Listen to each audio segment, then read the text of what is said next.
Good morning बच्चों। और जैसा कि आज हम लोग का मतलब पहले का क्लास में हम लोग एक चैप्टर को कंप्लीट कर चुके हैं और इंडियन कॉन्स्टिट्यूशंस, तो हम उस आज क्या होगा कुछ क्वेश्चंस को डिस्कशन करेंगे। ठीक है, आज कुछ क्वेश्चन को डिस्कशन किया जाएगा जो तुम्हारे क्वेश्चन हैं और तुम्हारे एक्सरसाइज बुक में है, और नया चैप्टर तुम लोग का हिस्ट्री स्टार्ट होगा नेक्स्ट क्लास से। ठीक है, तो आज कुछ क्वेश्चन को डिस्कशन कर लेते हैं। तो यहाँ पहला क्वेश्चन क्या है, देखिए।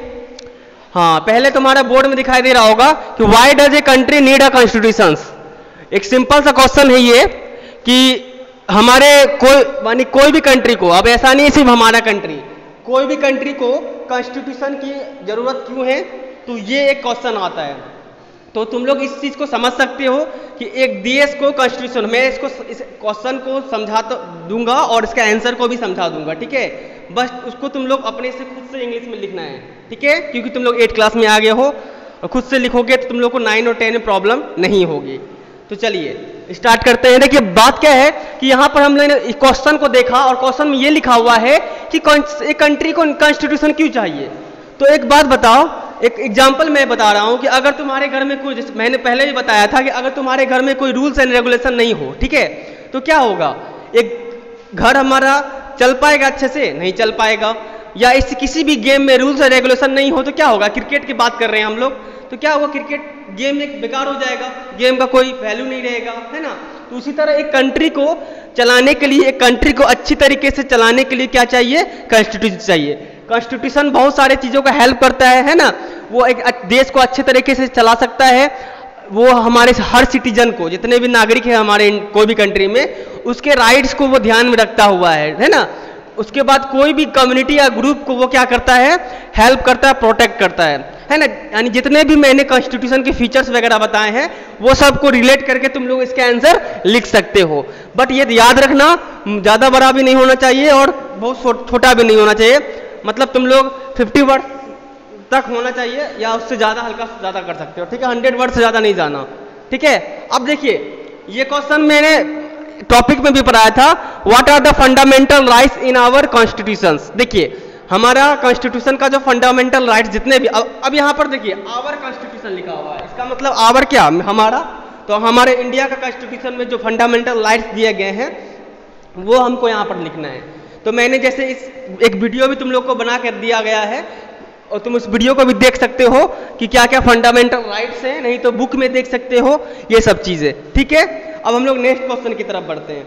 अब देखिए क्वेश्चन है, what is the difference in who exercise executive power in above the 2 constitution of Nepal. देखिए यहाँ पर ये जो नेपाल का केस है, नेपाल का केस में हमने देखा कि पहले एक कॉन्स्टिट्यूशन बना था, जिसके बाद क्या हुआ, उस कॉन्स्टिट्यूशन को किस तरह से अमेंड किया गया या इस कॉन्स्टिट्यूशन को किस तरह चेंजेस किए गए और नया कॉन्स्टिट्यूशन लागू हुआ। मतलब कि एक तरह से वहाँ का जो राजा था ज्ञानेंद्र, उन्होंने उसमें क्या की थी, अब सब पावर को अपने आप हाथ में ले ली थी, इसलिए नया कॉन्स्टिट्यूशन बना और लोगों के हित में बना। तो वही चीज़ लिखना है यहाँ पर। ठीक है, उसके बाद हम क्वेश्चन को पढ़ते हैं। What would happen if there was no restriction on the power of elected representative। देखिए ये बहुत ही ये क्या है, एक मेन क्वेश्चन है, क्या कह रहा है इसमें कि what would happen अगर किसी भी हमारे जो भी हमने इलेक्टेटिव रिप्रेजेंटेटिव को चुना है इलेक्शन के थ्रू। यहाँ पर एक वर्ड आता है इलेक्टेड, इस चीज को याद रखना, रिप्रेजेंटेटिव। ठीक है, इलेक्टेड रिप्रेजेंटेटिव, इसका मतलब क्या है, इलेक्टेड का मतलब जो वहां के लोगों के द्वारा इलेक्ट किया गया है, यानी किसी के सिटीजन के द्वारा या कोई किसी के द्वारा इलेक्ट किया गया है। किसको इलेक्ट किया गया है, रिप्रेजेंटेटिव। ये रिप्रेजेंटेटिव का मतलब हमारे जो लीडर होते हैं, जैसे हमने इलेक्शन में हमने प्राइम मिनिस्टर को इलेक्ट किया तो वो हमारे इलेक्टेड रिप्रेजेंटेटिव होते हैं। ठीक है, यानी वो हमारे इलेक्टेड रिप्रेजेंटेटिव है। चलिए यहाँ तक हमें समझ। तो इस क्वेश्चन क्या है कि अगर क्या होगा कि हम लोग इलेक्टेड रिप्रेजेंटेटिव को पावर क्या कर दे, उनको ये छोड़ दे पावर अपना, है ना। What would happen if there were no restriction on the power of elected representative. अगर किसी भी हमने जिसको भी चुना, हमने जिसको भी इलेक्ट करके चुना, उसको अगर पावर दे दे, है ना, उसको पूरा पावर उसको दे दे, है ना, कोई रिस्ट्रिक्शन नहीं लगाए, तो क्या होगा, देखिए क्या होगा, वो अपने पावर का मिसयूज करेगा।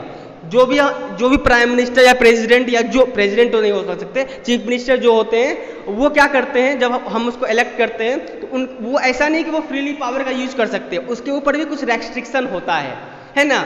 वो भी किसी के प्रेशराइज, मतलब वो भी किसी के अंडर में होते हैं, वो भी जो भी फैसला लेते हैं वो अपने मन से नहीं लेते, बल्कि उससे बहुत सारा जगह पर उसको अपने एक्सेप्ट कराना होता है।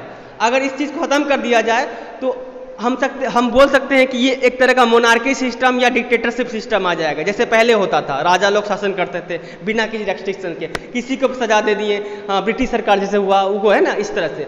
अगर किसी भी इलेक्टेड रिप्रेजेंटेटिव को हम लोग पावर का मिसयूज करने दे दे, यानी उसको छोड़ दे, रेस्ट्रिक्शन को हटा दे, तो क्या होगा, वो फिर अपना पावर का मिसयूज करेगा और जो डेमोक्रेसी है उसको खत्म कर देगा। सबसे मेन क्वेश्चन, जो डेमोक्रेसी है उसको खत्म कर देगा, ठीक है। चलिए उसके बाद देखिए 2 नंबर में है, look at the wordings of the 2 documents given below. और the first column is from 1990 Nepal constitution, और सेकंड कॉलम जो है is from the more recent constitution of Nepal. यहाँ पर नेपाल के कॉन्स्टिट्यूशन का 2 पार्ट दिए गए हैं, डॉक्यूमेंट दिए गए हैं। पहले इसको तुम लोग पढ़ोगे, ठीक है, और उसका आंसर निकालोगे, ठीक है। उसके बाद मैं बता रहा हूं। चलिए अब हम लोग एक दो क्वेश्चन इंटरनल भी देख लेते हैं। हमने पढ़ा था कि व्हाट इज डेमोक्रेसी, ये भी एक क्वेश्चन आता है, मतलब कॉन्स्टिट्यूशन में एक व्हाट इज कॉन्स्टिट्यूशन है ना, और व्हाट इज डेमोक्रेसी, ये भी क्वेश्चन आ सकते हैं। तो डेमोक्रेसी क्या है? It is a form of government. Democracy is a form of government in which representative is elected by the people. मैं लिख देता हूं डेमोक्रेसी का डिफिनेशन, उसको समझा देता हूं। It is a form of government in which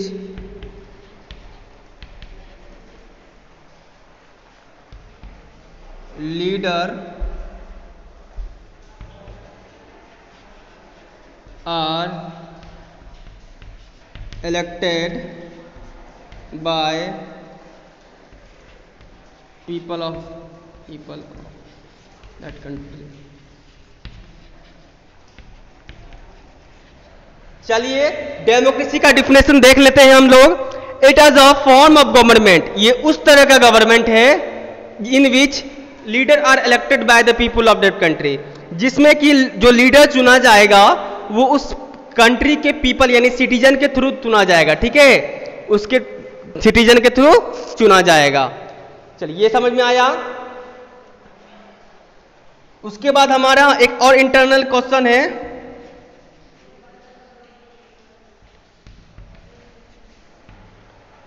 what is secularism, ठीक है।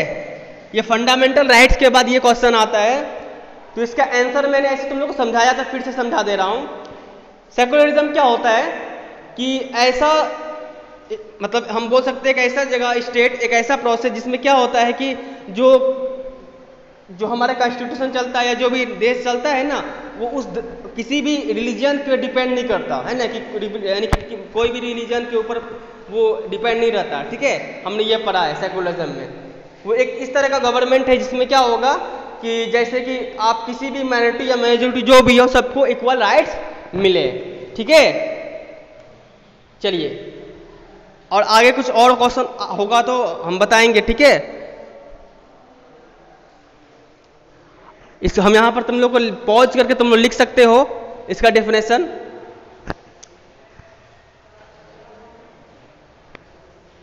तो तुम लोग का यही होमवर्क होगा।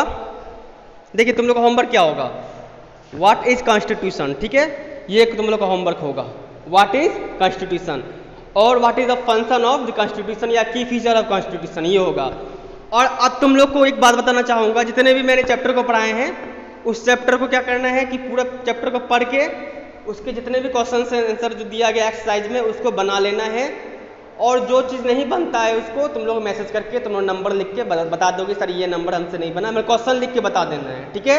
ध्यान सुनना है। ये चैप्टर में सिविक्स का चैप्टर 1 कंप्लीट हो चुका है। इसका जो क्वेश्चन आंसर है तुम लोग को इस क्वेश्चन आंसर को जो भी क्वेश्चन बनते हैं उसको तुम लोग लिख के भेज देना है, ठीक है, जो नहीं आता है, और आंसर उसका मैं तुम लोग को व्हाट्सएप में ही सेंड कर दूंगा। और उसको अगर कोई समझ में नहीं आया तो वो भी तुम भेज सकते हो, ठीक है। और एक बात कि कोई भी अगर प्रॉब्लम हो तो कुछ भी प्रॉब्लम हो तो मैसेज किया करो, ठीक है, कॉल नहीं किया करो क्योंकि ये नंबर मेरे पास रहता नहीं है, ओनली व्हाट्सअप तुम कर सकते हो उसमें, ठीक है। तो डोंट कॉल मी, उस नंबर पर कॉल नहीं करो। अगर कोई प्रॉब्लम है तो तुम लोग मुझको मैसेज करो, उसका मैं रिप्लाई दूंगा, ठीक है। क्या कि वो नंबर मेरे पास रहता है नहीं है तो मैं एक्सेप्ट उसको ये कॉल को मैं रिसीव नहीं कर सकता। तो चलिए तुम लोग को होमवर्क में बता दिया हूँ, एक क्वेश्चन तुम लोग को आंसर लिखना है और उसको सेंड करना है, ठीक है। तो चलिए आज के लिए इतना ही। अब नेक्स्ट क्लास में हम लोग हिस्ट्री का चैप्टर नंबर 1 पढ़ेंगे, ठीक है। और देखते हैं हिस्ट्री या ज्योग्राफी क्या स्टार्ट करते हैं। ऐसे हम स्टार्ट जो करेंगे तुम लोग को मैसेज कर देंगे, ठीक है, आज ही कर देंगे। चलिए, थैंक यू वेरी मच।